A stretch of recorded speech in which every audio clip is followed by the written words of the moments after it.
Hello everyone, selamat datang di AJ Invest, where everyone will learn to be a great investor. Oke teman-teman, di video hari ini saya akan membahas dengan teman-teman persiapan IPO Bukalapak dan GoTo ya. Dan saya akan sharing sedikit tentang cara kerja bandar IPO itu seperti apa. Yuk nonton video hari ini sampai habis ya. Nah teman-teman, pertama-tama saya ingin menginformasikan bahwa pendaftaran grup premium AJ Invest Batch ke-6 telah dibuka ya. Bagi yang mau daftar, bisa langsung segera klik formulir yang saya cantumkan di kolom deskripsi di bawah. Nah teman-teman juga bisa hubungi kami di Telegram @AJ Invest, adminnya, jika ada pertanyaan seputar grup premium AJ Invest. I hope to see you guys soon, oke?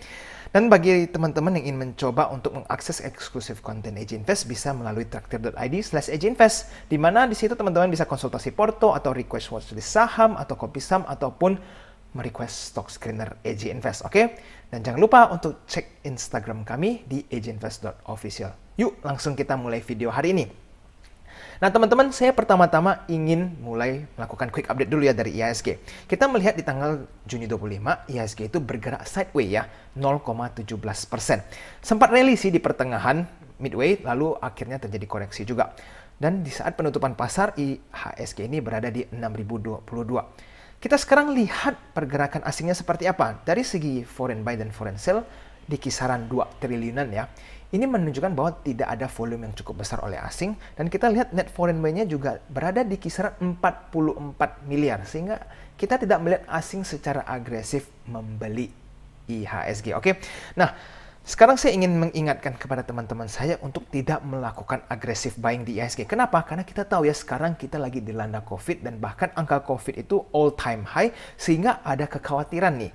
Kalau misalnya memang Indonesia tidak bisa handle COVID ini dengan baik, maka IHSG ini akan tetap tertekan. Tetapi jika memang terlihat ya negara kita ini handle-nya dengan baik dan kita bisa cepat pulih, maka IHSG itu sudah siap lepas landas untuk terus naik ke atas. Oke? Baik, kita lanjut. Sekarang saya ingin mulai menjelaskan kepada teman-teman dari Bukalapak dulu nih. Nah, teman-teman tahu ya, Bukalapak ini salib GoTo ya dari IPO-nya mereka. Kalau kita lihat sebelum-sebelumnya, mungkin sebulan yang lalu, itu banyak di media ataupun di berita-berita lebih banyak meliput tentang GoTo, dan GoTo itu baru merger Gojek dengan Tokopedia ya. Nah, sedangkan Bukalapak ini tidak melakukan kampanye atau iklan yang secara heboh, tiba-tiba mereka sudah mau siap-siap IPO. Nah, ini mereka salib. Yang saya ingin memberikan komentar adalah Bukalapak ini making a very smart move ya. Kenapa pinter banget?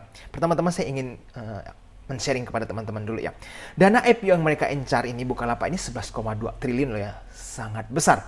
Coba kita bandingin dengan Arki yang mereka incar itu 3 triliun lebih melalui IPO ini. Kita coba lihat apa yang terjadi. Di IPO, range harga Arki itu 750 dan 800, dan mereka akhirnya settle di 750. Dan teman-teman juga bisa perhatikan bagi teman-teman yang mungkin order di IPO ya, mau itu lot kecil ataupun lot besar, kemungkinan mendapatkan 2/3 dari saham yang teman-teman pilih. Ini menunjukkan apa? Bahwa ada low in demand ya, karena mungkin saking banyaknya dana yang mereka perlukan sehingga banyak orang yang mendapatkan saham Arki ini, dan itu baru 3 triliun lebih, bayangin 11,2 triliun. Dan belum lagi ya teman-teman, banyak investor yang sudah mempersiapkan dana mereka ini untuk membeli saham GoTo. Artinya mereka sudah menyisihkan dana, mungkin dari saham-saham blue chip mereka tarik dan mereka menyimpan dana untuk mempersiapkan beli GoTo. Jadi dana yang sebesar 11,2 triliun ini untuk Bukalapak menurut saya sangat sulit untuk didapatkan. Nah, tetapi ada kabar baiknya nih. Bandar-bandar saham atau investor-investor yang besar ini tidak boleh membiarkan Bukalapak gagal. Kenapa saya bilang seperti itu? Karena ini akan memberikan dampak buruk untuk IPO-nya GoTo. Bandar saham itu perlu menjaga keberhasilan Bukalapak agar saham GoTo juga menjadi maksimal hasilnya tadi seperti saya bilang. Jadi bayangin ya, sekarang saya ingin mengajak teman-teman untuk membayangkan bahwa Bukalapak kalau misalnya pas IPO terjadi undersubscribe dan sahamnya setelah IPO nggak terjadi arah, malah misalnya sideways untuk waktu jangka yang sangat panjang, atau bahkan ARB malah amblas misalnya. Ini akan memberi pengaruh yang sangat besar ke euforianya GoTo ya. Kan teman-teman mungkin sudah cukup semangat ya untuk membeli saham GoTo karena itu saham masa depan atau saham teknologi yang terpercaya dan lain-lain. Nah, tetapi bayangin kalau Bukalapak yang pas IPO tiba-tiba gagal, bahkan nggak laku misalnya saking parahnya ya, karena mungkin nggak banyak investor yang mau beli. apakah teman-teman akan yakin itu lagi untuk membeli saham GoTo? Apalagi kita tahu ya, GoTo itu justru target IPO-nya jauh lebih besar dibanding Bukalapak. Nah, oleh karena itu saya bilang kenapa big investor ataupun para bandar-bandar ini perlu membuat Bukalapak works atau berhasil. Supaya apa? Jadi bayangin seperti ini ya. Misalnya Bukalapak, mereka IPO yang misalnya nggak banyak orang beli aja bisa terjadi ARA terus nih contohnya. Atau oversubscribe dan lain-lain, ceritanya sangat heboh. Jadi orang-orang yang misalnya nggak beli saham Bukalapak ini akan lebih euforia lagi nih untuk mempersiapkan dana di saham GoTo ini. Ya nggak teman-teman? Karena pemikirannya seperti ini. Bayangin Bukalapak yang nggak banyak orang mau beli aja ataupun tidak terlalu populer bisa terjadi oversubscribe atau sahamnya itu ara-araan. Apalagi GoTo, ya kan? Yang dimana semua orang ini sudah sangat mempersiapkan diri untuk membeli saham GoTo ini.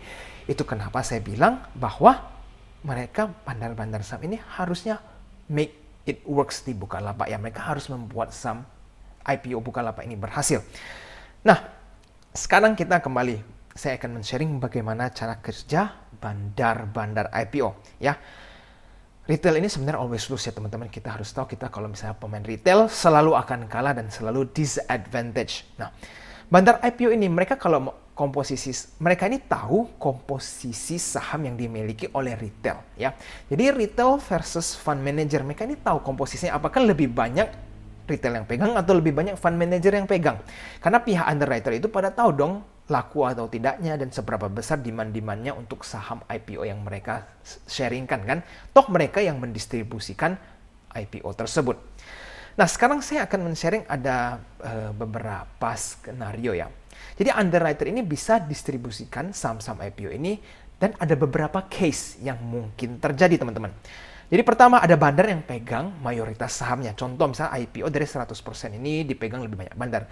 Case kedua di mana bandar dan retail ini pegang kurang lebih sama, dan case ketiga yaitu retail pegang mayoritas sahamnya. Nah, saya akan menjelaskan masing-masing poin ini. Oke teman-teman, saya pertama-tama ingin mulai secara simpel dulu ya.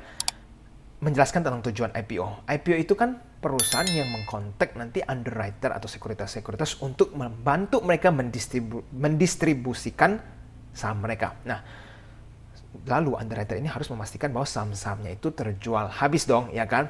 Nah, sekarang saham-saham ini yang bisa spreadingnya antara mayoritas dipegang bandar atau retail yang memegang saham tersebut. Nah, perusahaan kalau kita lihat dari sisi perusahaan ya mereka nggak mau tahu asal semuanya laku, ya mereka sudah happy toh. Yang mereka incar itu kan dananya ya. Misalnya kalau sudah tercapai ya mereka senang ya kan. Mau harganya berapa, mau siapa yang pegang itu urusan nanti. Nah, sekarang itu sisa antara trader atau investor ataupun bandar-bandar yang bersaing di dalam bursa ini. Nah, tapi apa yang akan terjadi di masing-masing situasi yang tadi saya bilang ya ada 3 skenario. Yuk kita pelajari teman-teman. Pertama, di saat bandar pegang mayoritas sahamnya. Jadi contoh nih dari 100 saham yang di IPO, bandar ini memegang 80% dari dananya. Kira-kira apa yang terjadi nih teman-teman? Nah, bandar ini karena tahu mereka mempunyai 80%. Ya mereka kalau misalnya nggak mau jual, maka sahamnya apa yang akan terjadi? Ya sahamnya akan arah. Toh nggak ada yang jual nih. Nggak ada supply, tetapi demand mereka bisa manipulasikan dengan mengantri di bursa dan tidak menjual saham IPO-nya. Apa yang akan terjadi? Maka sahamnya akan terjadi arah-arah. Toh mereka memegang 80% yang mereka kalau nggak mau jual, ya berarti kalau retail-retail yang jual itu tidak akan mengcover ibaratnya demand yang mereka pasang atau bid yang mereka pasang di dalam bursa. Jadi apa yang terjadi? Sahamnya akan arah. Dan saat orang sudah mulai berebutan mau mencoba mengejar arah tersebut, barulah mereka melepas pelan-pelan sehingga cuan yang mereka dapatkan sudah sangat besar ya teman-teman. Nah, karena mereka mempunyai 80%, mereka lebih mempunyai ritme, mereka lebih punya gambaran seberapa besar retail yang memegang saham tersebut. Nah, sekarang kita lanjut ke senario 2. Bandar dan retail pegang kurang lebih sama. Contohnya dari 100% saham yang di IPO, bandar misalnya pegang 60% deh.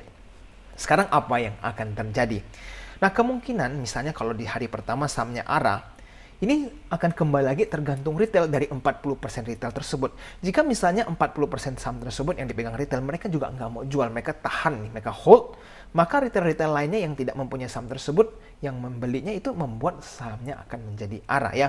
Karena tidak ada yang mau lepas nih, bandar nggak mau lepas, retail pun juga nggak mau lepas. Nah, tetapi kalau misalnya 40% ini yang retail pegang tadi, banyak kan mau langsung taking profit, misalnya di hari pertama. Dan bandar-bandar merasa kalau demand dari retail ini nggak ada, maka bandar juga akan ikut menjual, sehingga sahamnya akan mungkin sulit untuk berlanjut arah ya, karena mereka melihat kalau retail juga pegang cukup banyak dari saham IPO tersebut dan banyak retail yang ingin menjual, sehingga melihat bahwa demand dari saham tersebut tidak terlalu besar. Nah, sekarang bagaimana dengan skenario ketiga ya? Retail memegang mayoritas sahamnya. Jadi contoh dari 100 saham yang di IPO, retail ini mendapatkan 80%-nya dan saham bandar hanya mempunyai 20%. Maka apa yang akan terjadi nih kira-kira?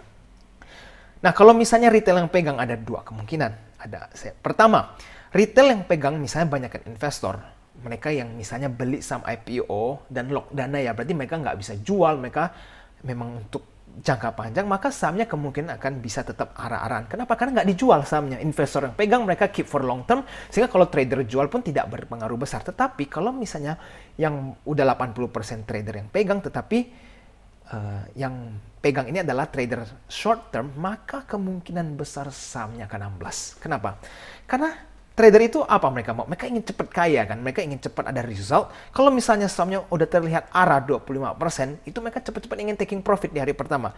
Nah, kalau semua trader berpikiran yang sama, mereka ingin taking profit di arah hari pertama, maka sahamnya langsung akan amblas. Kenapa? Karena nggak ada bandar yang mau membeli saham tersebut. Mereka toh mempunyai hanya 20% dari saham tersebut. Jadi kenapa mereka harus mengarahkan saham-saham, biarkanlah retail yang bermain sendiri. Nah, ini artinya kalau misalnya di saat skenario ketiga, retail yang memegang saham tersebut, lebih baik teman-teman ini menjadi investor ya. Artinya semakin banyak yang teman-teman pegang dan tidak dijual, maka sahamnya akan arah. Sehingga orang-orang yang tidak mendapatkan saham tersebut harus terus-menerus mengantri di bursa. Tetapi kalau banyak dari teman-teman yang langsung ingin cepat-cepat jual, maka semuanya akan tidak bisa mendapatkan cuan yang maksimal, karena satu orang trigger panic selling, semuanya menjual, maka sahamnya ya akan turun. Justru yang diuntungkan adalah retail yang tidak membeli di IPO dan mereka bisa membeli di saat harganya terkoreksi ya. Jadi teman-teman, ini kenapa saya menceritakan ini semua ke teman-teman semua, bahwa retail always lose ya. Karena bandar tahu komposisi saham IPO ini dipegang mayoritas oleh siapa. Jadi kalau misalnya retail yang pegang mayoritas, ya mereka tinggal biarkan saja terjadi. Artinya mereka tidak membuat sahamnya ini arah, jadi retail akan banyak yang sangkut atau bahkan rugi ya saat membeli IPO. Tetapi kalau mereka yang mayoritas pegang, ya teman-teman juga nggak bisa dapat banyak ya, karena toh mereka yang mengendalikan saham-saham tersebut. Oke? Nah, sekarang saya ingin melakukan sharing lagi nih strategi saya bagaimana. Saya dengarkan banyak retail yang sudah siap mau all in dana atau beli secara jumlah yang sangat besar untuk GoTo ini ya. Ingat ya teman-teman, seperti yang tadi saya jelaskan, kalau semuanya nafsu ingin membeli saham GoTo dan akhirnya malah retail yang pegang mayoritas saham GoTo itu harus hati-hati. Karena ada kemungkinan besar sahamnya itu malah sideways atau bahkan cenderung koreksi dulu. Karena retail banyak yang cepat-cepat ingin jual dan akhirnya saham itu tidak menjadi arah-arahan. Oke? Nah, oke, sekarang bagaimana saya pribadi strateginya bagaimana untuk menyikapi ini semua ya. Kalau saya akan menyiapkan dana-dana yang awalnya saya taruh di blue chip, akan saya alokasikan semua ke GoTo. Oke? Saham-saham apa sih yang dimaksud blue chip ini? Contoh seperti BMRI, BBRI, BBCA, BBNI ini, ASI, AKRA, ICBP, INDF, GGRM, HMSP atau BSD. Ini saham-saham yang seperti ini.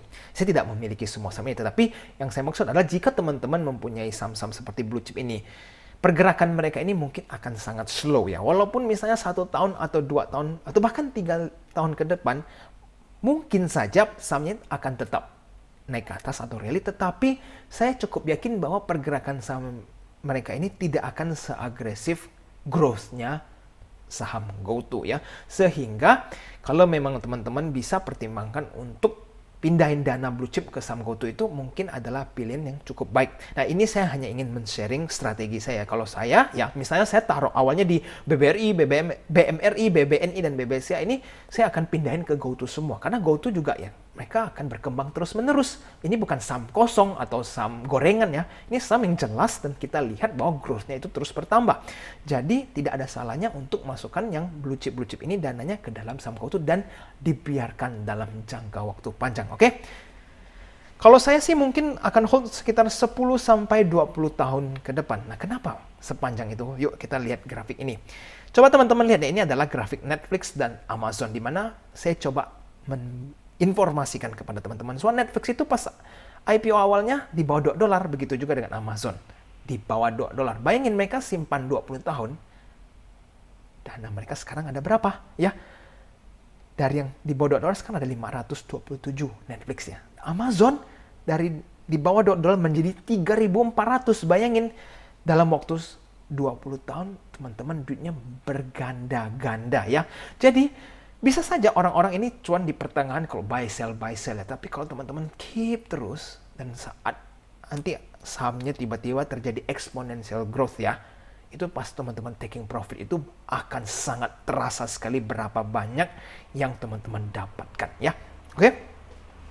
Nah teman-teman, saya juga ingin informasikan bahwa kenapa saya cukup yakin dengan lump sum seperti ini ya. Misalnya taruh dalam GoTo dan dibiarkan selama 10 tahun.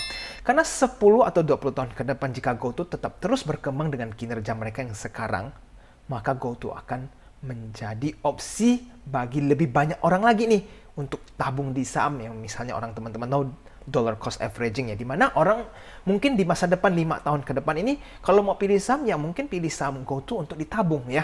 Per bulan misalnya masukin sekali. Jadi kalau kita ini semua yang mempunyai kesempatan untuk membeli saham GoTo sekarang ya, ini adalah sebuah kesempatan karena nanti 5 tahun lagi mungkin ada investor baru yang baru mau masuk, baru mau beli GoTo, ya kita udah nggak mungkin bisa dapat harga seperti ini. Sehingga jadi bayangin jumlah investor 10 atau sampai 20 tahun ke depan lagi, di mana kalau kita sudah bisa membeli sekarang, ini adalah peluang yang sangat bagus untuk kita semua ya. Jadi ngapain cepat-cepat jual hanya untuk mendapatkan 25% atau 50% kalau teman-teman bisa akhirnya mendapatkan ribuan persen di tahun-tahun yang akan datang. Oke teman-teman, kesabaran yang besar itu akan menghasilkan juga yang lebih besar. Oke. Nah, teman-teman, ini saya hanya men-sharing strategi saya, tidak berarti teman-teman harus langsung ikutin. Teman-teman bisa kaji kembali dan mengambil keputusan sesuai dengan masing-masing strategi masing-masing ya. Ingat, resiko selalu di tangan Anda semua. Oke? Nah, sekarang lalu bagaimana nih dengan Bukalapak? Apakah kita harus lupakan Bukalapak? Nah, sekarang saya pribadi akan menggunakan Bukalapak sebagai trading ya. Mungkin dalam arti apa? Secara jangka pendek mungkin Bukalapak masih bisa memberikan kita cuan. Kenapa? Karena seperti yang tadi saya bilang, kemungkinan besar bandar-bandar atau investor besar yang akan mendominasikan pembelian saham Bukalapak ini. Karena kalau secara teman-teman lihat dari segi exposure, Bukalapak tidak terlalu agresif dibanding saham GoTo ya. Dan ingat, dana yang ditargetkan oleh Bukalapak ini sangat besar. Jadi kemungkinan besar banyak big investor atau bandar-bandar yang perlu membuat saham ini berhasil. Sehingga kalau teman-teman mendapatkan sedikit bagian saja di Bukalapak dan trading secara jangka pendek mungkin masih bisa membuat cuan ya untuk teman-teman semua. Nah, ini adalah potensi narasi yang saya coba prediksikan ya. Nah, kalau misalnya para bandar bikin Bukalapak yang terus arah atau bahkan oversubscribe dan lain-lain, maka ini akan secara bagus berdampak ke saham GoTo karena orang akan lebih euforia lagi nih. Mereka melihat GoTo yang potensi GoTo yang sangat besar karena Bukalapak yang biasa-biasa saja bisa sahamnya arah terus-menerus atau oversubscribe, apalagi saham GoTo. Mungkin mereka bakal berencana untuk double down atau makin besar capital mereka siapin untuk saham GoTo. Maka kalau mereka membuat Bukalapak berhasil, keberhasilan GoTo akan jauh lebih besar. Oke? Nah, baik, sekarang bagaimana dampak situasi ini ke saham-saham lainnya? Yang menurut saya adalah sampai semuanya akan terdampak positif. Oke, kalau misalnya masih ada investor atau trader yang belum pegang saham teknologi, sebaiknya sudah mulai rebalancingnya. Kalian boleh pegang 3-5 saham teknologi. Kenapa? Karena walaupun harga saham-saham teknologi sekarang yang sudah sangat tinggi, tapi perjalanan mereka ini masih mungkin akan sampai menjelang IPO-nya GoTo ya. Kenapa?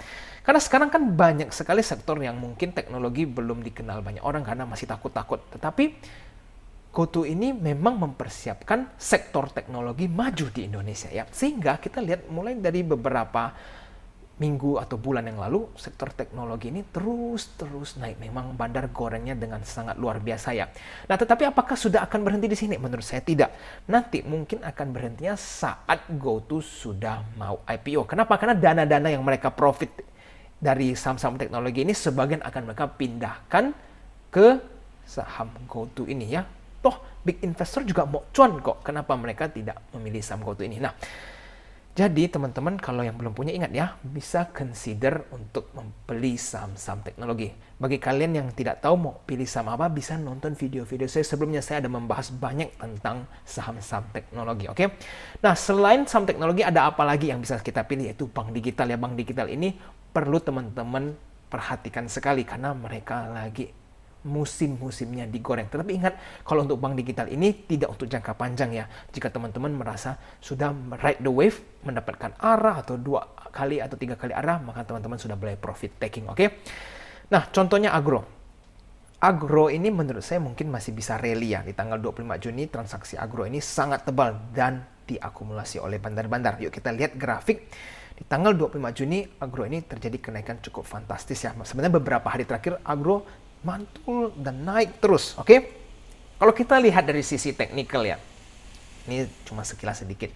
Kalau dari sisi teknikal ini adalah double bottom, lalu mereka terus rally dan mereka sudah breaking all time high mereka ya. Nah, jadi kalau para technical traders melihat ini mungkin menjadi sebuah kesempatan ya untuk buy on breakout. Nah, sekarang kita lihat dari sisi bandarmologinya dulu. Di tanggal 25 Juni kemarin, saham agro ini diborong oleh CCBK dan YU ya. Transaksi yang mereka beli cukup besar kalau kita bandingkan dengan 5 sekuritas yang menjual. Nah, tetapi kita harus lihat nih teman-teman. Sebenarnya ada banyak banget sekuritas yang menjual ya. AZ nih, NIZB ini dengan jumlah yang cukup besar.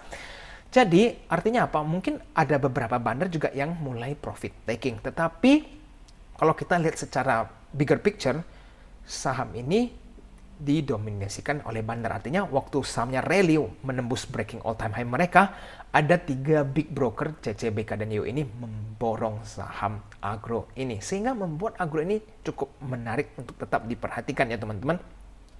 Nah, kalau kita lihat dari asing-asing ini terus melakukan pemborongan ya. Bahkan kita lihat di tanggal 25 Juni ini asing borongnya paling besar ya dibanding hari-hari sebelumnya. Berarti kan kita lihat agro ini masih secara agresif dibeli ya oleh asing maupun bandar-bandar lokal. Nah, sekarang teman-teman saya ingin informasikan bahwa untuk agro kira-kira ya teman-teman boleh gunakan waktu ini untuk melakukan fast trading ya. Kalau memang volumenya nanti Senin masih besar, teman-teman boleh ride the wave dan boleh profit taking mungkin 1 atau 2 hari.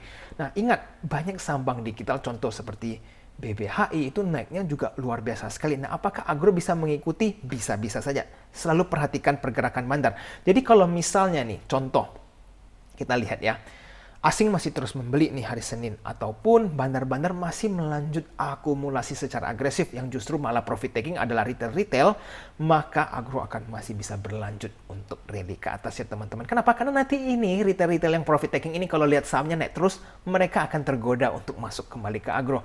Nah, jadi teman-teman, during breakout ini secara teknikal, teman-teman harus sangat perhatikan pergerakan bandar, oke? Nah, sudah banyak banget yang saya sharingkan kepada teman-teman semua ya. Kira-kira video saya sampai di sini dulu ya. Bagi kalian yang merasa video ini bermanfaat, langsung saja tekan tombol like-nya ya dan subscribe channel AJ Invest supaya tidak ketinggalan dengan informasi terbaru seputar saham. Nah, teman-teman jangan lupa juga ya bisa langsung follow Instagram AJ Invest di ajinvest.official. Di situ teman-teman bisa mendapatkan quick update serta melihat testimoni yang sudah bergabung dengan grup premium AJ Invest. Oke, jangan lupa share video ini ke teman-teman lainnya ya.